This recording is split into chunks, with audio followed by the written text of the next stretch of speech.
ඉදිරි පැය 24ට දිවයින වටා වන මුහුදු ප්‍රදේශ සඳහා කාලගුණ අනාවැකිය කාලගුණ විද්‍යා දෙපාර්තමේන්තුව විසින් 2025 ජූනි මාස 22 වන දින පස්වරු 2ට නිකුත් කරන ලදී.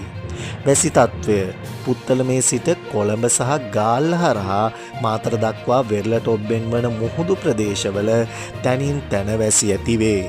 සුළඟ දිවයින වටා වන මුහුදු ප්‍රදේශවල සුළං නිර්ත දිශාවෙන් හමායන අතර සුළඟේ වේගය පැයට කිලෝමීටර් 30ත් පැයට කිලෝමීටර් 40ත් පමණ වේ.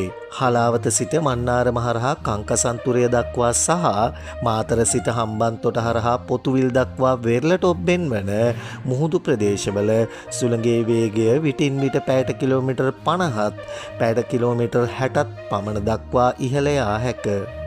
හලාවත සිට කොළඹ සහ ගාල්ල හරහා මාතර දක්වා සහ කංකසන්තුරයේ සිට මුලතිව් හරහා ත්‍රිකුණාමලය දක්වා වෙරළට ඔබ්බෙන් වන මුහුදු ප්‍රදේශවල සුළඟේ වේගය විටින් විට පැයට කිලෝමීටර් 45ත් පැයට කිලෝමීටර් 50ක් පමණ දක්වා ඉහළ යා හැක.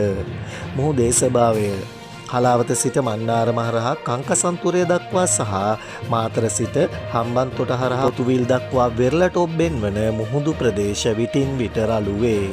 හලාවත සිට කොළඹ සහ ගාල්ල හරහා මාතර දක්වා සහ කංකසන්තුරය සිට මුලතිව් හරහා ත්‍රිකුණාමලය දක්වා වෙරළට ඔබ්බෙන් වන මුහුදු ප්‍රදේශ විටින් විට තරමක් රළු වේ.